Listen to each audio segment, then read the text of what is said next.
പ്രതിപക്ഷ പ്രതിഷേധത്തിൽ പാർലമെന്റ് ഇന്നും പ്രക്ഷുബ്ധമാകും. ഇന്ത്യ അമേരിക്ക വ്യാപാര കരാർ, രാഹുൽ ഗാന്ധിയെ സഭയിൽ സംസാരിക്കാൻ അനുവദിക്കാത്തത് തുടങ്ങിയ വിഷയങ്ങളിൽ പ്രതിപക്ഷം പ്രതിഷേധിക്കും. രാവിലെ പ്രതിപക്ഷ എംപിമാർ പാർലമെന്റ് കവാടത്തിൽ പ്രതിഷേധിക്കും. രാഷ്ട്രപതിയുടെ നയപ്രഖ്യാപനത്തിൽ പ്രധാനമന്ത്രി നരേന്ദ്രമോദി ഇന്ന് ലോക്സഭയിൽ മറുപടി നൽകിയേക്കും. എന്നാൽ പ്രധാനമന്ത്രിയെ സംസാരിക്കാൻ അനുവദിക്കില്ല എന്നാണ് കോൺഗ്രസ് നിലപാട്. വിനീത വേണു ചേരുന്നു. വിനീത, കഴിഞ്ഞ 2 ദിവസമായി തന്നെ സഭ പ്രക്ഷുബ്ധമാണ് പല വിഷയങ്ങളിൽ. അതിൽ രാഹുൽ ഗാന്ധി നടത്തുന്ന ഒരു പ്രതിഷേധമുണ്ട്. അതുകൂടാതെ തന്നെ ഇന്ത്യ അമേരിക്ക വ്യാപാര കരാർ, ഇതൊക്കെ ബന്ധപ്പെട്ടുള്ള ചർച്ചകൾ തന്നെയാണോ ഇന്നും തുടരുക? മറ്റൊന്ന്, പ്രധാനമന്ത്രിയുടെ മറുപടി പ്രസംഗം, അതിന് സമ്മതിക്കില്ല എന്നും കോൺഗ്രസ് പറയുന്നു, അല്ലേ? തീർച്ചയായും. ഗുഡ് മോർണിംഗ് ശ്രുതി, റോഷിനി. ഇന്നും പാർലമെന്റ് പ്രക്ഷുബ്ധമാകുമെന്ന കാര്യത്തിൽ സംശയമില്ല. ഇന്ത്യ US വ്യാപാര കരാർ തന്നെയായിരിക്കും പ്രധാനമായും പ്രതിപക്ഷം ഉയർത്തുക. ഈ കരാറിൽ ഇപ്പോഴും ദുരൂഹതകൾ തുടരുന്നു. പീയൂഷ് ഗോയലിന്റെ പ്രസ്താവന തൃപ്തികരമല്ല എന്ന് പറഞ്ഞുകൊണ്ട് പ്രതിഷേധിക്കാൻ തന്നെയാണ് തീരുമാനം. പാർലമെന്റിനകത്തും പുറത്തും പ്രതിഷേധം ശക്തമാക്കും. പാർലമെന്റ് കവാടത്തിൽ പ്രതിഷേധം തുടരാനാണ് തീരുമാനം. മാത്രമല്ല 8 എംപിമാരെ സസ്പെൻഡ് ചെയ്തതിലും പ്രതിഷേധം ഘടിപ്പിക്കും. അതോടൊപ്പം തന്നെ MM നരവനെയുടെ പുസ്തകം ഒരുപക്ഷെ ഈ സമ്മേളനകാലത്ത് ആദ്യ ദിവസങ്ങളിൽ തന്നെ വലിയ രീതിയിൽ പ്രതിഷേധങ്ങൾക്ക് വഴിവെച്ചിരിക്കുന്നു.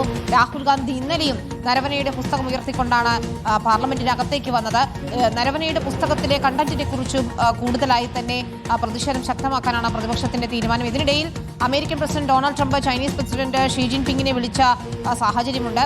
അതുകൂടി ഉയർത്തി ഇതിലെ ദുരൂഹതകൾ നീക്കണമെന്നാവശ്യപ്പെട്ടുകൊണ്ട് പ്രതിഷേധം കടുപ്പിക്കാനാണ് പ്രതിപക്ഷം തീരുമാനിച്ചിരിക്കുന്നത്. ഏതായാലും ഇന്നും വലിയ രീതിയിലുള്ള പ്രതിഷേധങ്ങൾക്ക് പാർലമെന്റ് സാക്ഷ്യം വഹിക്കുമെന്ന കാര്യത്തിൽ തർക്കമില്ല. ഇന്ത്യ US വ്യാപാര കരാർ സംബന്ധിച്ച് കാർഷിക മേഖലയിൽ ആശങ്കയില്ലെന്ന് പറയുമ്പോൾ പോലും അത് ഏത് രീതിയിലാണ്, അതിന്റെ ടേംസ് എന്താണ്, അമേരിക്ക പറഞ്ഞതിനപ്പുറം ഇന്ത്യക്ക് ഈ കരാറിലെ ഉള്ളടക്കം എന്താണ് തുടങ്ങിയ കാര്യങ്ങളിൽ കൃത്യമായ മറുപടി വേണമെന്നതാണ് പ്രതിപക്ഷത്തിന്റെ ആവശ്യം. പ്രധാനമന്ത്രി നരേന്ദ്രമോദി ഇന്ന് നന്ദിപ്രമേയ ചർച്ചയിൽ മറുപടി പറയുന്നുണ്ട്. ഇന്ത്യ US വ്യാപാര കരാർ ഉൾപ്പെടെ ഉയർത്തിക്കൊണ്ട് സംസാരിക്കുമെന്നാണ് പ്രതീക്ഷിക്കുന്നത്. എന്നാൽ കൃത്യമായി പ്രധാനമന്ത്രിയെ സംസാരിക്കാൻ അനുവദിക്കില്ല എന്ന രീതിയിൽ, അതായത് രാഹുൽ ഗാന്ധി, പ്രതിപക്ഷ നേതാവ് രാഹുൽ ഗാന്ധി ഭരണപക്ഷം സംസാരിക്കാൻ അനുവദിക്കാത്തത് കൊണ്ട് തന്നെ പ്രധാനമന്ത്രിയും സംസാരിക്കാൻ അനുവദിക്കില്ല എന്ന നിലപാടിലാണ് കോൺഗ്രസ് ഉള്ളത്. അതുകൊണ്ട് തന്നെ വലിയ പ്രതിഷേധങ്ങൾക്ക് അത് സാക്ഷിയാകാൻ സാധ്യതയുണ്ട്. ഇന്നലെ പ്രധാനമന്ത്രി സംസാരിക്കാൻ വേണ്ടി ശ്രമിച്ചെങ്കിലും അതിൽ പ്രതിപക്ഷ പ്രതിഷേധത്തെ അത് കാരണം പ്രധാനമന്ത്രി ഇന്നലെ സംസാരിക്കുകയുണ്ടായില്ല.